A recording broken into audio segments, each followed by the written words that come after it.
FantasySportFans.com. Did you hear that music? It's like, oh, that's what it made me feel like, oh. Whoa.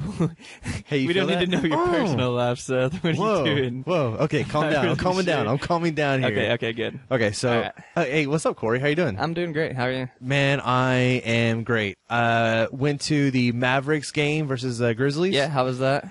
The Mavericks lost. Grizzlies took them to the house in the second half of the game, and it was just... the Mavs are already out of the playoffs anyway. They're done. Really, yeah. They're done. But we're not here to talk about basketball. You know why? Because we're here to talk about fantasy football. You know why? Because we're the FantasySportFans.com website. That's what we are, homie. Whoa, you got really excited. I am. I'm telling you that that music is pumping me up. Okay, yeah? Check this out. All those Oakland fans out there, we're covering your division. AFC West. More importantly, right now, we're covering your team. Let me hear it for you Raider fans out there. Oakland Raiders. They don't really have much to cheer for, is all I'm saying. I'm going to go ahead and put that out there right now. You know what? I'm going to try and give them a little bit of hope. We're going to try and give them a little bit of hope. Maybe the team hope, but fantasy-wise, Well, I tell you what, let's start off, man. QBs. QB. All right, they recently acquired Matt Flynn from Green. He started with Green Bay. He went to Seattle. They thought that he was going to be the starting quarterback for Seattle. Russell Wilson beat him out. Now he's going to the Oakland Raiders to replace Carson Palmer.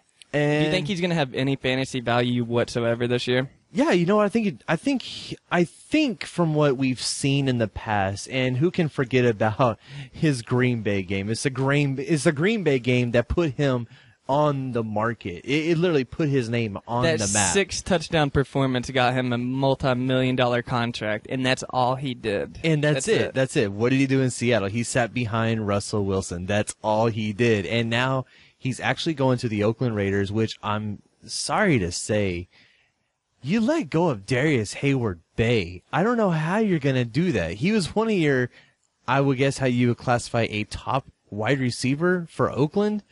But I'm just going to say... He was a top 10 draft pick. I believe he was like 8 or 9 or something. He was a huge pick. And he was... And he just top 10 pick and puts up that many points. That's a bust, if anything. But you know what? I think he needs a quarterback to throw to him. I think they cut him too early. I really do. Yeah, but is Matt Flynn a better quarterback than Carson Palmer? You know what? I think Matt Flynn apparently could probably throw a ball and apparently complete a touchdown from what we've seen in the past, even though it is very little. And this is why we say little hope for Oakland right now. But I think Matt Flynn could possibly get the job done out there. But who's he going to get the job done with, Corey? Who's he really going to get the ball out there to? Well, I'm not even for sure he's going to be their starting quarterback. I mean, they also have Terrell Pryor, who they got in a supplemental draft, and I think they spent maybe a third-round draft pick on him, and I think that they're going to let him compete for a job. Yeah, you let him compete. Throw the two out there. Let him compete, man. If Terrell Pryor beats him out, but I'm just sorry to say it's Matt Flynn's luck. Yeah, but either way, I would not go anywhere near the Oakland Raiders quarterbacks this year. I mean, you're staying away. You're staying away until you are completely satisfied after a few weeks of consistent numbers. Yeah, is that what you're saying? Yeah. I mean, I'm staying away no matter what, even if they have a few games. So you're not drafting Matt Flynn? No, not at all. Okay. Terrell Pryor, if he starts, he has the legs, he has the running ability that can maybe get you some fantasy points. But, are you drafting him? No, I'm not drafting him. But the receivers, you have Denarius Moore. He's their number one guy now, I guess. He has to be. Yeah, he has to be. He had 700 yards last year. He had 7 touchdowns. Then you have Jacoby Ford. He only played in 8 games. He was hurt most of last year. He showed some spark every now and then whenever he got into the game, but even whenever he played, he still only had 300 yards. It's not like he's a big deal wide receiver. I wouldn't be drafting him either. You're not drafting him number 1 and overall. then Rod Streeter, 500 yards, 3 touchdowns. He was a rookie this year. He seemed like he had some good games, some bad games. But and he actually came out strong in the second half of the season. he did come out strong. So if you want something to look forward to, Oakland fans, it's possibly Rod Streeter. But, don't be a homer like one of our earlier podcasts. You don't want to take him in the earlier rounds just because he might do something. I completely agree with that. Completely agree with All right, that. and their tight ends, I don't even know who any of their tight ends. Now that they lost Brandon Myers. Brandon Myers was the tight end. He was the man in Oakland. He was a red zone threat. Guess what?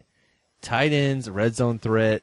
You have no match there. Oakland's going to have to draft somebody. They have no choice. The number 1 guy on the depth chart is Richard Gordon, who had a grand total of 9 yards last year. Woo, 9 That'll yards. get you some fantasy points. 0.9 points right there all year long. What were they doing? Throw and catch? I have no idea. Okay, and then we've got the kicker. You know the kicker. Of course, the kicker, Sebastian Janikowski. Can we give it up for the man in Oakland? He's the number 1 offensive player on the team. Can we give it up for the man? Give this man an award. Yeah, if you're going after anybody on Oakland's team, it's got to be their kicker. And that's sad to say, but the guy was perfect on anything less than 49 yards. He was 31 of 34 overall. He had 9 50-yard attempts, only made 6 of them, but he's still, I'd say, a top 5 kicker. All right. Well, I tell you what. Tell me about one of the most talked about conversations in fantasy sports. Give me the running back scenario. The running back scenario, Darren McFadden. Oh gosh. He hasn't played more than 13 games since 2008. He's usually a top 10 running back drafted. I'm sure he won't be that high this year. He cannot stay healthy. I don't know what's wrong with the guy. Every time I turn around, he's got either a broken collarbone or a messed up ankle or something. I don't care what any ranking has on Darren McFadden. I haven't even seen the rankings for Darren McFadden for this coming season yet. But if he is any ranking within the top 3 rounds, guess what? That's too much. He cannot away from him. He cannot be drafted between round 1 and 3. And if you're drafting him between 1 and 3, you're going to have a headache all season. This guy has given fantasy owners a headache for the last seasons that he has played football. He gets injured. You put him on your bench because you think he's going to come back, and the next week they come out and they say, he's still in the walking boot. He's still in the walking boot. And that goes week in and week out. And before you know it, you lost out on 6, 7, 8 weeks of fantasy football, and you're screwed. Yeah, he lost. He missed like 4 complete games last year. I'm not sure. He may have even played less than that, but it showed that he played 12 games. He had 700 yards, 2 touchdowns, and almost 300 receiving yards. So even if he played the full season, the other 4 games, his stats still wouldn't be too great. You're looking at 1,000-yard receiver or a 1,000-yard running back here. That's what you're looking at. That's. And combined, you're looking at 1,300 yards. If he can stay healthy, that's good. If he can stay healthy, but he does not have the track record exactly. at all. He has not proven himself. And in fantasy football, what do we always talk about? People with proven track records. And guess what? This guy has a proven track record of getting injured in the middle of a season. And guess what? You're left empty-handed. Use this guy as your second, third running back on your fantasy team. All right, what about the defense, Seth? We've got Lamar Houston. He had 4.5 sacks. Nothing really to talk about. They added Tracy Porter. He first played with the Saints, and then he played last year with Denver, and he only played 6 games. Tracy Porter's an okay cornerback. He's not going to get you a lot of interceptions. He's not going to do much. Then we've got Mike Jenkins. Mike Jenkins came from the Dallas Cowboys. He was so-so, He had a couple touchdowns each year, but defensively, they haven't really done much. You can think about picking him up maybe as like a backup defense whenever you play them as a matchup situation only. If they're playing a terrible offense, you can pick them up and maybe get a few points, but you're not going to get much out of them. Yeah, Oakland's defense, they're strictly nothing just but a matchup team. That's it. You're playing matchups with defenses a lot, And Oakland just happens to be one of those teams. They're not a top 5. Yeah. They're just not a top 5 You at all. may get lucky and you may get some points every now and then, but more than likely after the draft, when you're drafting, they're going to be on the waiver wire where you can pick them up, and that's where they should be. Well, okay, so I'm just going to throw this out there. Are you drafting any players from Oakland in the top 3 rounds? In the top 3 rounds? Any players? No. No. Not at all. Stay away from the Raiders players. Stay away from them. You don't need them. They're not worth drafting late. I mean, in the first 3 rounds, definitely not. Maybe later on. All right, well, I tell you what. There's one guy that we missed on. On the Raiders? On the Raiders. And this guy, I wouldn't be drafting him round 1 through 3, but I would take a hard look at him because Darren McFadden does get injured. And this guy was insane. And I'm going to tell you why.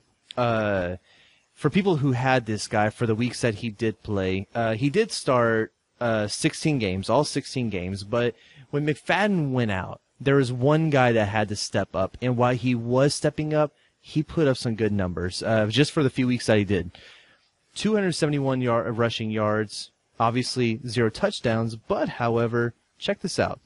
Marcel Reese was a good guy, man. He had 496 receiving yards, and he had 1 touchdown. This guy was actually not too bad because while Darren McFadden was out, he was able to fill some kind of void.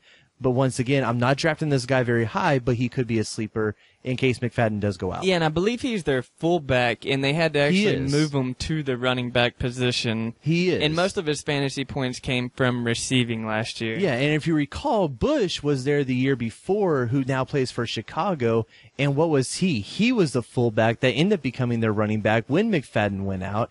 And they just have good luck with their fullbacks being able to take the ball and run with it whenever McFadden's down. So, make sure you keep that guy in mind when McFadden does go out, because it's not if, it's when he goes down this next season. He has a track record of that, and just make sure you keep an eye on Marcel Reese. He's still there. Well, that's it for the Oakland Raiders. All right, man. Take it easy. Yeah. Hey, Seth here with FantasySportFans.com. Hey, be sure to enter your name and your email on our website to get instant access to our free beginner's guide of fantasy football. By subscribing, you will get free Fantasy Sport Fans updates, tips, and Fantasy Sport Fan news with no spam.